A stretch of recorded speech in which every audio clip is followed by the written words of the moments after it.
네, 안녕하세요, 여러분. 오늘은 재가노인복지 서비스에 대해서 알아보겠습니다. 재가노인복지 시설이라는 명칭이 더 좋겠네요. 네, 재가노인복지 시설. 지난번에는 우리가 이제 노인복지 시설 전체를 살펴봤잖아요. 이미 설명을 드렸어요. 지난번 자료를 한번 가져와 볼게요. 네, 지난주 강의 자료입니다. 노인복지시설 유형 복습 겸 한번 봐볼게요. 네, 모든 노인복지뿐만 아니라 모든 사회복지시설은 입소시설과 이용시설로 나뉩니다. 입소시설은 다른 말로 생활시설이라고 합니다. 그래서 여러분 여기 나와 있는 표가 좀 중요할 것 같아요. 이걸 보면 많은 참고가 돼요. 그래서 그 중에 생활시설은 또 크게 두 개로 나뉩니다. 하나는 주거복지시설이냐, 하나는 의료복지시설이냐, 이렇게 나뉩니다. 네, 이 중요한 단어는 제가 밑줄을 그어 놓을게요. 이렇게, 네. 주거냐, 의료냐, 이렇게 나뉩니다. 특징은 주거복지시설은 주거를 제공한다, 집을 제공한다, 이런 의미를 가지고 있어요. 그래서 주거만 제공하는 것은요, 사회보험인 노인장기요양보험을 하지 않고요, 공적부조를 사용합니다. 다시 말해서 뭐예요? 공적부조는 세금으로 하는 일이죠. 네, 국민 중에 열악한 사람들에게 원조를 하는 국가부조, 그거를 우리가 공적부조다 이렇게 합니다. 공적부조의 특징은 세금으로 한다. 그래서 주거복지시설은 양로시설, 노인공동생활가정. 제가 지난 시간에 여러분 공동생활가정에 대해서는 설명을 했죠. 네, 공동생활가정. 원래 아동복지에서 출발했어요. 그래서 낙인, 대규모 시설에서 생활하는 낙인을 없애기 위해서 가정과 같은 환경을 만든다. 그래서 보통 9명, 5명에서 9명 정도의 가정 구성원을 만들어서 운영하는 시설. 실제로 가면 집입니다. 근데 법적으로는 시설로 됩니다. 주거복지 시설이에요. 그래서 거기에 그걸 우리가 공동생활가정이라고 하는데, 이 앞에 아동을 붙이면은 아동 공동생활가정, 노인을 붙이면 노인 공동생활가정, 장애인을 붙이면 장애인 공동생활가정이라고 말할 수가 있습니다. 노인도 네, 공동생활가정이 있습니다. 그리고 노인복지주택이 있고요. 그 다음에 의료복지시설. 이 의료복지시설은 노인 장기요양보험에 의해서 만들어진 겁니다. 네, 이 두 개의 차이가 있다고 했어요. 그래서 노인요양시설, 노인요양 공동생활가정, 노인 전문, 여기가 전문자가 붙는 경우가 있어요. 여러분, 전문 이렇게, 네, 전문자가 붙는 경우도 있다. 네, 노인 전문 요양시설, 네, 다 같은 의미라고 설명했어요. 그 다음에 이용시설입니다. 여기는 생활을 하는 시설을 나눈 건데 잠깐 이용하는 거죠. 그 중에 여가복지시설과 재가복지시설이 있다. 여가복지시설은 여가, 약간 놀이를 즐기는 곳들, 노인복지관, 경로당, 노인교실, 이 대표적인 여가복지시설이고, 재가복지시설인 오늘 배울 내용이죠. 이 부분이 오늘의 하이라이트. 지난번에도 다 설명했어요. 방문 서비스. 네, 집으로 방문하는 거죠. 방문요양, 방문간호, 방문목욕, 이런 게 있어요. 또 주야간 보호 서비스. 주간만 보호하냐, 낮에만 보호하냐. 또 단기 보호 서비스. 짧게 일주일이나 열흘이나 기본이 3개월까지가 단기 보호입니다. 그리고 참고로 이 세 개는 노인 장기 요양보험에 해당이 돼요. 그런데 재가노인 지원 서비스는 공적 부조에 해당이 됩니다. 그래서 이 노인 장기요양보험에 해당되는 이 세 가지의 사업은 대상자가 노인 장기요양 등급을 받아야겠지요. 그분들만 이용할 수 있어요. 그러나 재가노인 지원 서비스는 노인 장기요양 등급을 받지 않아도 이용할 수 있습니다. 그러니까 조금 더 건강하다 이렇게 표현할 수 있습니다. 네, 그 외에도 노인보호 전문기관, 노인 일자리 기관이 있다라고 지난 시간에 얘기를 했지요. 예, 그러면 오늘 그 내용, 잘못 갔네요. 오늘 내용이 가버렸네. 네, 오늘 배울 내용을 다시 가져오겠습니다.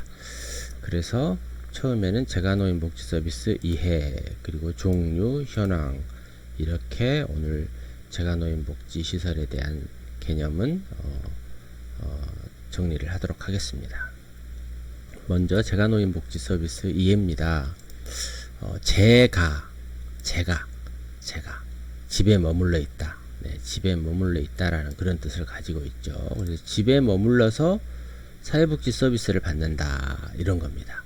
그래서 노인의 집을 주로 강조하죠. 예, 그래서 아까 말씀드렸던 여러분과 나눴던 여기 보면 네, 재가복지시설은 집에 있으면서 방문을 한다. 집에 있으면서 낮에만 보호한다. 또 밤에만 보호한다. 또 짧게 보호하고 다시 집으로 간다. 그런 의미가 담겨져 있기 때문에 제가 네, 다시 한번 보면 집에 머물러 있다. 집에 머물러 있으면서 서비스를 하는 것을 우리가 재가노인복지 서비스다. 재가복지다. 제가 노인이라고 붙이고요. 재가복지라고 다 같은 의미입니다. 재가복지 서비스. 네, 다 같은 의미입니다. 네, 만약에 제가 장애인 복지다 그러면은 대상자만 바뀌는 거죠. 장애인으로. 네, 왜 그럼 이 재가복지가 필요한가? 그냥 시설에서 돌보면 되지 굳이 재가복지를 할 필요가 뭐가 있느냐라고 봤을 때 가정의 기능이 약화가 되는 거예요. 우리가 점점 가정의 기능이. 우리가 과거를 볼게요. 우리 할아버지 할머니 3대 4대가 살았던 집들이 있어요. 그런 데는 자녀들도 많이 낳고 대가족이잖아요. 그러면은 그 몇십 명 되는 가족들이 한 집에 살아요. 그럼 당연히 열악한 아이들 또 열악한 노인들을 돌보겠죠. 돌봤었죠 실제로. 그런데 요즘에는 3대가 사는 집이 있나요? 네, 있기는 있어요. 하지만 점점 3대가 사는 집은 줄어들고 있죠. 그래서 핵가족화가 되고 있죠. 작은 가족화가 되고 있고 또 농경사회에서 산업화가 되고 있고 이런 그 가족 구조가 바뀌고 있어요. 또한 여성이 증가하고 있죠. 취업 여성이 증가하고 있어요. 과거에는 여성이 가족을 돌보는 것은 취업 못지않는 중요한 일이었는데 지금은 여성들이 가족을 돌보는 전반적인 일을 다 혼자 도맡아 하진 않죠. 네, 여성의 사회 진출은 피할 수 없는 하나의 우리 사회 현상이죠. 그렇기 때문에 가정이 노인 부양을 하는데 점점 그 역할을 덜 하고 있다. 그래서 잠깐이라도 집이 있는 상태에서 서비스를 제공할 필요가 있다. 이렇게 보는 것입니다. 그 다음에 두 번째, 노인이 증가하죠. 노인이.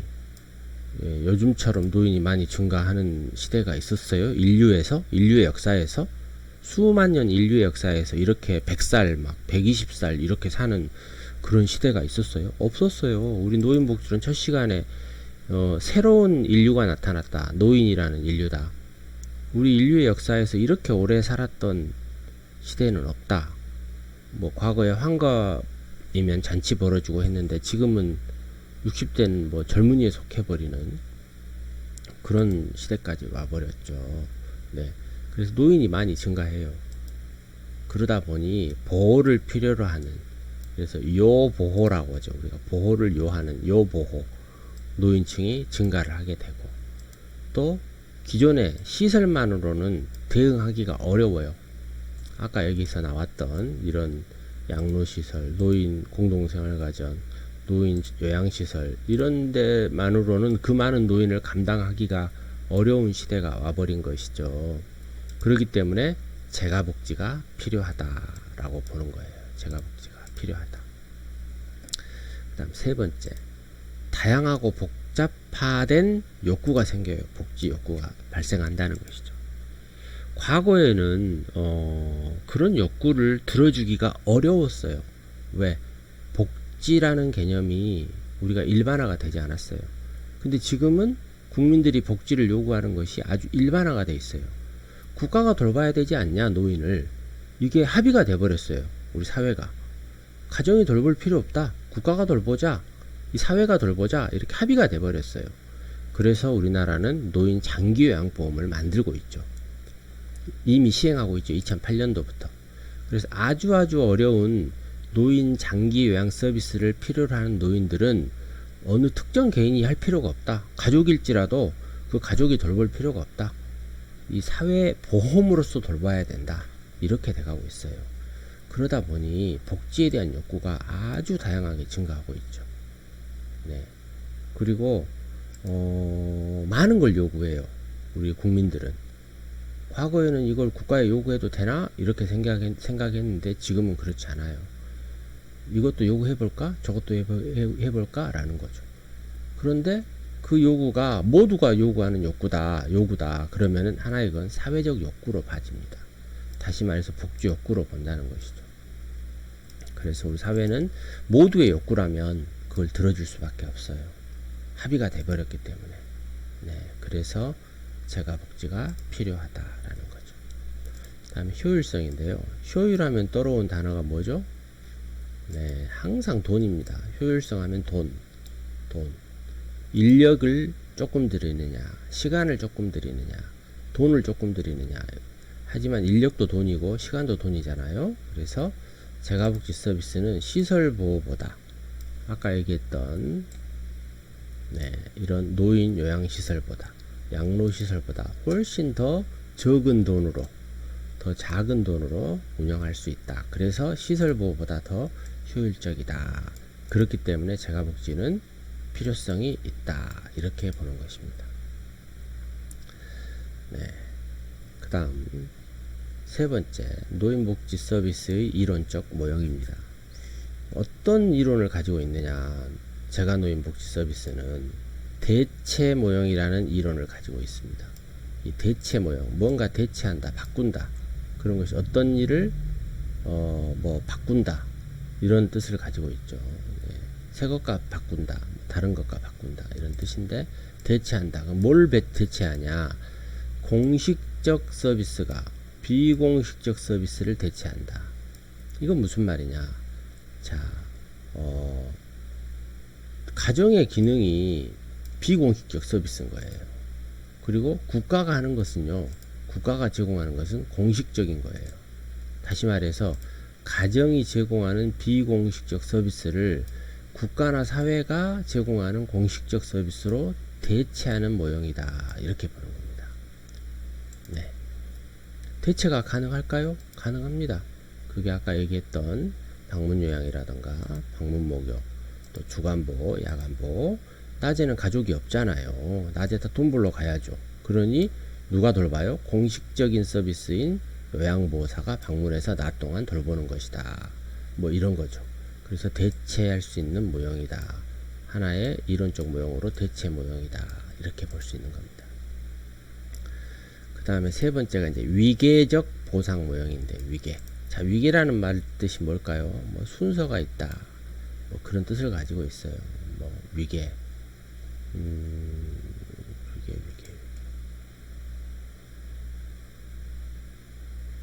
네, 어떤 과정이 있다. 순서가 있다. 뭐 등급이 있다. 뭐 그런 뜻이죠. 위계적이다. 우리가 공적 조직은 상당히 위계적이다. 윗사람한테 뭐 결제를 받는다. 뭐 군대 조직은 위계적이다. 뭐 이런 때 표현을 많이 써요. 그래서 어떤 순서가 있다라는 거죠. 그래서 사람은 부양자로 적합한 순서가 있대요. 그게 뭐냐면 친척, 친구, 가족 이런 사람들이 가장 적합하게 나를 보호해줄 거라고 생각을 해요. 그 다음에 친구나 동료들, 그 다음에가 마지막 공적 조직이거든요. 그런데 이 위계가 무너져요. 어떻게? 공식적 보호 체계에 의지하려는 상황에서도 가족 돌봄이 가능해진다라는 거죠. 원래는 이런 위계를 가지고 있어요. 그런데 국가가, 다시 말해서 공적 조직이 공식적 보호 체계에 의지하는 상황에서도 가족 돌봄이 가능하다. 그 예를 들어볼게요. 자, 주간보호. 낮에만 공적 서비스가 보호합니다. 밤에는 가족이 보호합니다.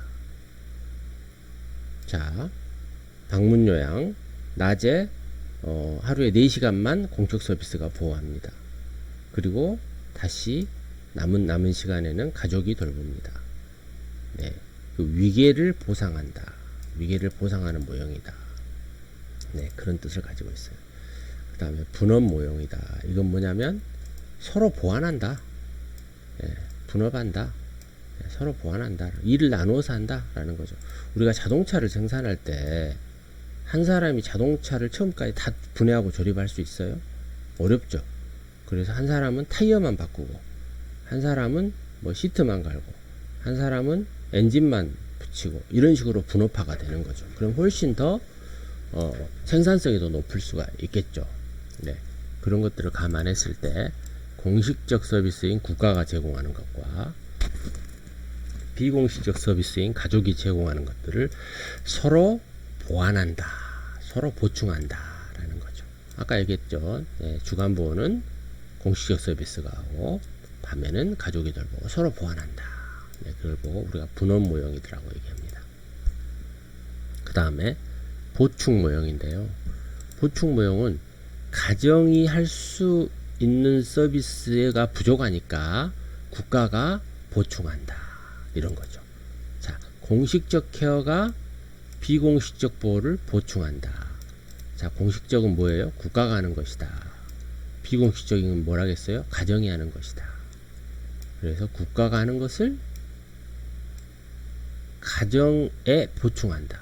가정이 원래 보호해야 되는데 국가가 보충해준다.